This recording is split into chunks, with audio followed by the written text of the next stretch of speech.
ഇന്നലെ നിങ്ങൾ വോട്ട് ചെയ്തു, നാളെ ഞങ്ങൾ വോട്ട് ചെയ്യും. നിങ്ങൾ ആരെ തിരഞ്ഞെടുക്കും? ഇന്ന് 2025 ഡിസംബർ 10 ബുധനാഴ്ച. ചിന്തകൾ യാഥാർത്ഥ്യങ്ങൾ നമ്പർ 2585 ഏവർക്കും സ്നേഹത്തോടെ സ്വാഗതം. ദൈവ തിരുനാമത്തിന് മഹത്വമുണ്ടാകുമാറാകട്ടെ. കേരളത്തിൻ്റെ മധ്യഭാഗമായ തൃശ്ശൂർ ജില്ല മുതൽ അങ്ങ് വടക്കേ അറ്റം കാസർഗോഡ് വരെ നാളെ തദ്ദേശ സ്വയംഭരണ സ്ഥാപനങ്ങളിലേക്കുള്ള വോട്ടെടുപ്പ് നടക്കുകയാണ്. ഇന്നലെ എറണാകുളം മുതൽ തിരുവനന്തപുരം വരെയുള്ള വോട്ടെടുപ്പ് കഴിഞ്ഞു. നിങ്ങൾ ഇന്നലെ വോട്ട് ചെയ്തെങ്കിൽ ഞങ്ങൾ നാളെ വോട്ട് ചെയ്യും. കള്ള വോട്ട് ചെയ്ത് ഒരാളെ പോലീസ് പിടിച്ച വാർത്ത വന്നു. വോട്ടേഴ്സ് ലിസ്റ്റിൽ പേരുള്ള ഒരാൾ വോട്ട് ചെയ്യാൻ ബൂത്തിൽ വന്നപ്പോഴേക്കും മറ്റാരോ വോട്ട് ചെയ്ത് പോയ വാർത്ത വന്നു. ചെയ്തതിൽ അധികം വോട്ട് രേഖപ്പെടുത്തിയതായി ഒരു ബൂത്തും കണ്ടെത്തി എന്ന വാർത്തയും വന്നു. ലക്ഷക്കണക്കിന് വ്യാജ വാർത്ത പരക്കുന്ന ഈ കാലത്ത്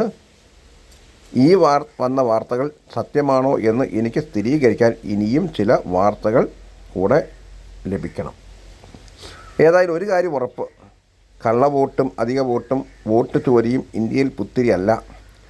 സത്യത്തിൽ ജനാധിപത്യത്തിൻ്റെ കടക്കിൽ കത്തിവെക്കലല്ലേ ഈ കള്ളവോട്ട്?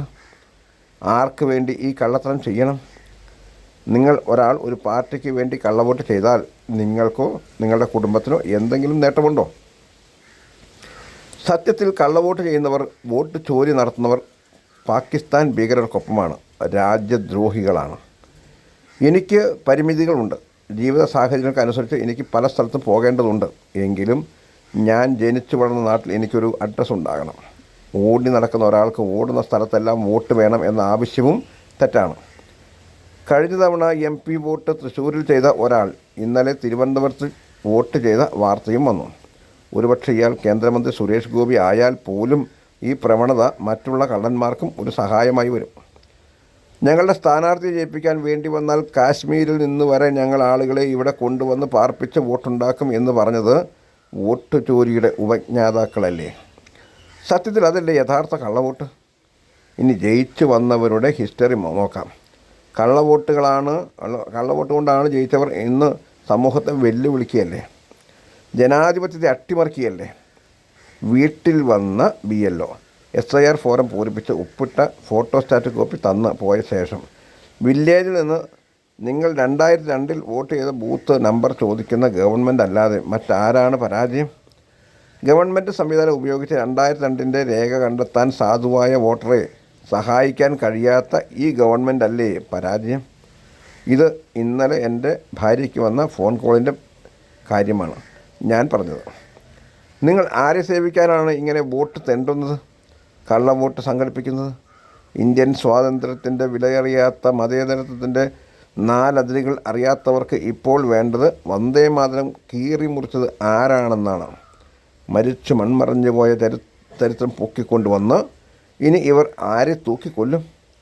ബൈബിൾ കയ്യിൽ കൊണ്ടുകിടന്നാൽ അത് നിർബന്ധ മതപരിവർത്തനം ആണെന്നും പറഞ്ഞ് അനുഭാവികൾ പൊതിരെ തല്ലി അവശരാക്കിയ ശേഷം ഗവൺമെൻറ് സംവിധാനം ഉപയോഗിച്ച് ഇന്ത്യൻ ജനതയെ ജയിലിലടച്ച് ശിക്ഷിക്കുന്ന ഈ ഗവൺമെൻറ് ആണോ രാഷ്ട്രീയ സ്വയം സേവകം ചെയ്യുന്നത്? ഈ ഗവൺമെൻറ്റാണോ രാഷ്ട്രീയ സ്വയം സേവനം ചെയ്യുന്നവർ? പ്രിയരെ, ഇതെല്ലാം ഭൂമിയിൽ വിരാജിക്കുന്ന പാപം എന്ന അവസ്ഥയുടെ പഴുത്ത ഫലങ്ങളാണ്. ബൈബിളിൽ നിങ്ങൾ നോക്കിയാൽ പത്രോസ് എഴുതിയ 1-ാം ലേഖനം 1:18-19 വാക്യങ്ങൾ കാണാം.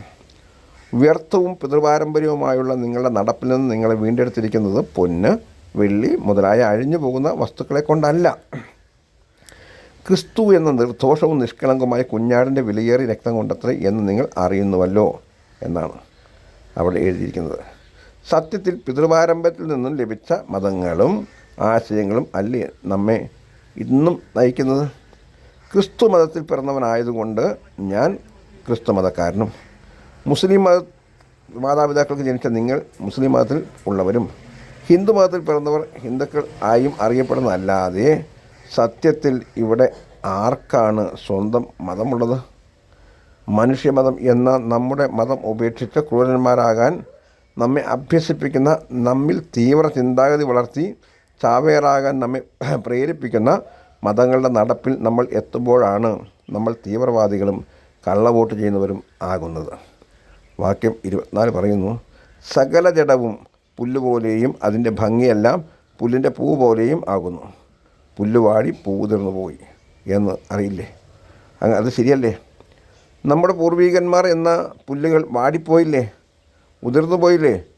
എവിടേക്കാണ് അവർ പോയത്? ഇനിയാണ് നമ്മൾ മതവിശ്വാസമുള്ളവർ ശ്രദ്ധിക്കേണ്ടത്. നമ്മൾ ഈശ്വര വിശ്വാസികൾ ഒരു മോക്ഷം വിശ്വസിക്കുന്നുണ്ട്. ദൈവമുണ്ട് എന്ന് വിശ്വസിക്കുന്നവർ ആ വഴിയായി ചിന്തിക്കേണ്ടതാണ്. അല്ലാതെ ഇവിടെ കിടന്ന് ആർക്കോ വേണ്ടി സമരം ചെയ്ത് നടുവൊടിഞ്ഞ് ജീവച്ഛവങ്ങൾ ആകാനല്ല. ദൈവത്തിന് നമ്മെക്കുറിച്ച് താല്പര്യം. ഇതാണ് ബൈബിൾ പഠിപ്പിക്കുന്നത്. വാക്യം 25 കർത്താവിൻ്റെ വചനമോ എന്നേക്കും നിലനിൽക്കുന്നു എന്നാണ് അവിടെ എഴുതിയിരിക്കുന്നത്. അതാണ് ഞങ്ങൾ പറഞ്ഞുകൊണ്ടിരിക്കുന്ന സുവിശേഷം. അല്ലാതെ ഈ ഭൂമിയെ നന്നാക്കാൻ ഞങ്ങൾക്കല്ല, മറ്റാർക്കും കഴിയില്ല. നമ്മൾ സ്വയം നന്നാവുക. അതിന് നമ്മെ സഹായിക്കുന്ന ഉത്തമമായ ഉപദേശങ്ങൾ ഉള്ള പുസ്തകമാണ് ബൈബിൾ. അതുകൊണ്ട് ബൈബിൾ വിശ്വസിക്കുന്നവരിൽ വിശ്വാസത്തിൻ്റെ തീവ്രത ഒഴിച്ച് മറ്റ് നശീകരണ തീവ്രവാദങ്ങൾ ഇല്ലാത്തത് അതുകൊണ്ടാണ് എന്ന് നിങ്ങളുടെ കൂട്ടുകാരൻ ഷിബു കൊടുങ്ങല്ലൂർ.